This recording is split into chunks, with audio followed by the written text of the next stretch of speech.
If you want to change the world, start off by making your bed. If you make your bed every morning, you will have accomplished the first task of the day. It will give you a small sense of pride, and it will encourage you to do another task, and another, and another. And by the end of the day, that one task completed will have turned into many tasks completed. Making your bed will also reinforce the fact that the little things in life matter. If you can't do the little things right, you'll never be able to do the big things right. And if by chance you have a miserable day, you will come home to a bed that is made. That you made. And a made bed gives you encouragement that tomorrow will be better. To pass SEAL training, there are a series of long swims that must be completed.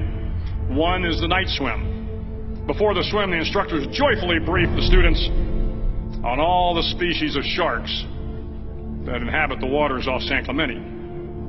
They assure you, however, that no student has ever been eaten by a shark, at least not that they can remember. But you are also taught that if a shark begins to circle your position, stand your ground. Do not swim away. Do not act afraid. And if the shark, hungry for a midnight snack, darts towards you, then summons up all your strength and punch him in the snout, and he will turn and swim away. There are a lot of sharks in the world. If you hope to complete the swim, you will have to deal with them. So if you want to change the world, don't back down from the sharks. Over a few weeks of difficult training, my SEAL class, which started with 150 men, was down to just 42. There were now 6 boat crews of 7 men each. I was in the boat with the tall guys, but the best boat crew we had was made up of the little guys, the Munchkin crew, we called them.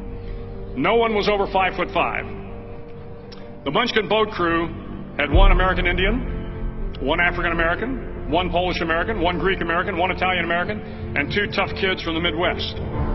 They out-paddled, outran, and outswam all the other boat crews.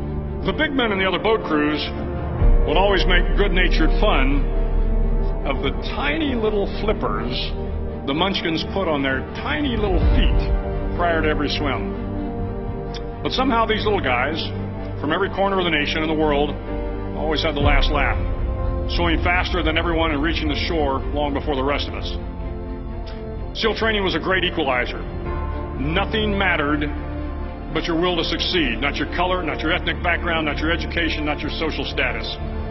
If you want to change the world, measure a person by the size of their heart, not by the size of their flippers. The 9th week of training is referred to as Hell Week. It is 6 days of no sleep, constant physical and mental harassment, and 1 special day at the Mud Flats. The Mud Flats are an area between San Diego and Tijuana where the water runs off and creates the Tijuana Sloughs, a swampy patch of terrain where the mud will engulf you. It is on Wednesday of Hell Week that you paddle down to the Mud Flats and spend the next 15 hours trying to survive the freezing cold, the howling wind, and the incessant pressure to quit from the instructors.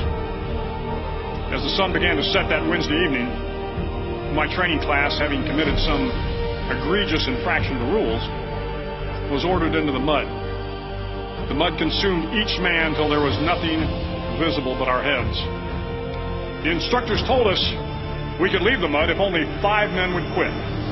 Only 5 men, just 5 men, and we could get out of the oppressive cold. Looking around the mud flat, it was apparent that some students were about to give up. It was still over 8 hours till the sun came up. 8 more hours of bone-chilling cold. The chattering teeth and the shivering moans of the trainees were so loud, it was hard to hear anything. And then one voice began to echo through the night. One voice raised in song. The song was terribly out of tune, but sung with great enthusiasm. One voice became 2, and 2 became 3, and before long, everyone in the class was singing.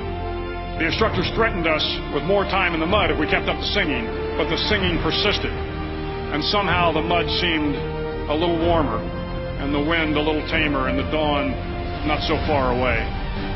If I have learned anything in my time traveling the world, it is the power of hope. The power of one person, a Washington, a Lincoln, King, Mandela, and even a young girl from Pakistan, Malala. One person can change the world by giving people hope. So if you want to change the world, start each day with a task completed. Find someone to help you through life. Respect everyone. Know that life is not fair and that you will fail often. But if you take some risks, step up when the times are the toughest, face down the bullies, lift up the downtrodden, and never, ever give up. If you do these things, the next generation and the generations that follow will live in a world far better than the one we have today. And what started here will indeed have changed the world for the better.